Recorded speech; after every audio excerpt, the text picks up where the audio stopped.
Hi, good morning. My name is Chandandeep Kaur and today I will be discussing about human reproduction, right? Now as the name says reproduction, which means the organisms have the capacity to produce the offsprings like its own by the process of reproduction. And in case of sexual reproduction, male gametes are formed and female gametes are formed, which when combined together produces a new individual. And these gametes, male and female gametes, are produced in the reproductive organs, right? Now there are two types of reproductive organs. First is the primary reproductive organs. Now as the name says primary, which means the organs which are essential for the production of the gametes, right? In males, the primary sex organs are testes, and in females, the primary sex organs are ovaries, and the male gamete is spermatozoon and the female gamete is ovum, correct? Now the secondary, what is the purpose of secondary sex organs? These organs form the passage which helps in the union of male and female gametes. In males, the secondary sex organs are vas deferens, epididymis, prostate, bulbourethral glands, penis, ejaculatory duct, etc. And in females, it is fallopian tubes, uterus, vagina, etc. Right? Now, the branch which deals with the study of all these processes, which in regard to development of fetus, is known as embryology. Okay. Now, during the intrauterine life cycle, both these organs, testes and ovaries, they develop in the mesoderm, in the abdominal cavity. But for males, at the time of birth, the testes descend down into the scrotal sac. In case it doesn't get descended down to the scrotal sac, the condition is known as undescended testes, and in future it may lead to malignancy. Okay, now let's move on to the next slide. We will be discussing about the male reproductive system. Now in males, there is a pair of testes which is located in the small bag-like structure which is known as scrotal sac. Now this scrotal sac is located just below and outside the abdominal cavity.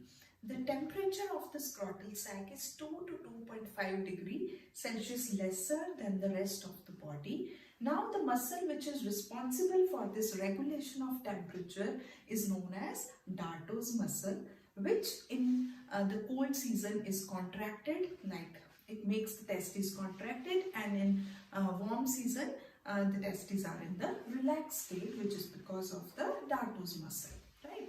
Now apart from Darto's muscle, there are cremaster muscles which are present in the scrotal lining and in the inguinal canal. Okay. Now inguinal canal, where is inguinal canal located? Suppose this is a scrotal sac. These are the testes. The testes are attached to the abdominal cavity with the help of this spermatic cord.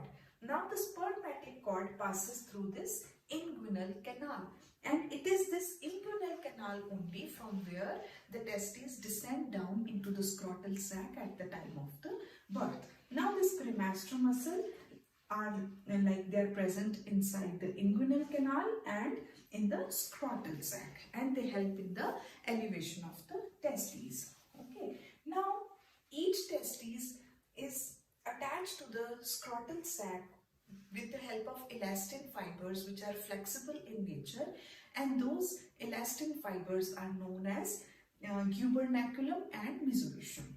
Okay. Now moving on to the internal structure of the testes. Okay. Now there are three coatings in the testes: the tunica vaginalis, tunica albuginea, and tunica vascularis. Now tunica vaginalis contain parietal and visceral layer which covers the whole testes except the posterior border where the testicular nerves and the arteries are entering, right? Tunica albuginea contain white, dense, fibrous coat which thickens at the posterior border and forms the vertical septum. And tunica vascularis, it is the third and the last layer of the testes and it forms a lobules, right? Now it is very important to remember the sequence of these parts in the testes. So it starts with the testicular lobules. Each testicular lobules contain 1 to 3 seminiferous tubules. These are the seminiferous tubules. Now what happens next is these seminiferous tubules join together at the apex and form the straight tubules. Okay. Now the straight tubules further form a network to form the rete testes. These tubules are known as rete testes, and rete testes fuse to form 10 to 20 efferent docules, or it is known as vasa efferentia. Okay. So this is the sequence. First the lobules, then seminiferous tubules, then the straight tubules, rete testes, vasa efferentia, right? I'll be showing you epididymis and vas difference in the next slide. So this vasa efferentia coming from the upper dorsal surface of the testes opens up into the common tubules, which is known as epididymis. Epididymis has 3 parts, which we will be discussing little later. Now let's come back to the seminiferous tubules. Seminiferous tubules contain very important 2 cells. One is Leydig cell and then is the Sertoli cell. Leydig cell produces testosterone, which is stimulated by luteinizing hormone, and it produces, like Sertoli cell produces androgen binding protein, which are stimulated by follicle stimulating hormone. Now follicle stimulating hormone and luteinizing hormone in males are important for the production of sperms. Okay. Now the epididymis has 3 parts: caput epididymis, corpus epididymis, and this cauda epididymis. Now it is highly convoluted, but the branching goes like this. Convolution decreases as it moves further. So it is the cauda epididymis which further loops around the urinary bladder in the form of vas deferens. Now what happens? When the vas deferens loops around the bladder, the terminal ends of the vas deferens, they get dilated to form ampulla and they receive the seminal vesicles. Now where are the seminal vesicles located?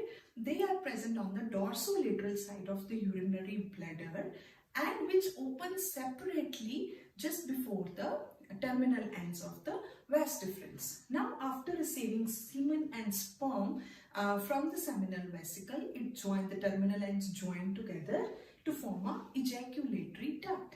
Now ejaculatory duct is present in the prostate, like prostate hosts ejaculatory duct and the urethra. From prostate it moves to urethra and runs through the penis. Penis is a spongy tissue whose function is erection and ejaculation. Now erection happens because of parasympathetic nerves and ejaculation happens because of sympathetic nerves. Okay. Now I'll show you the overall diagram of the male reproductive system. So this is the penis. These are a pair of testes.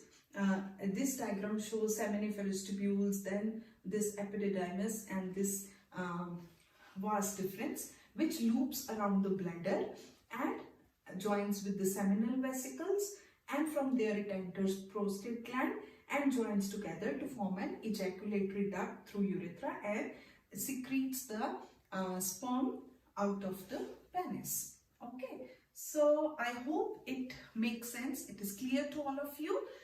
Thank you so much.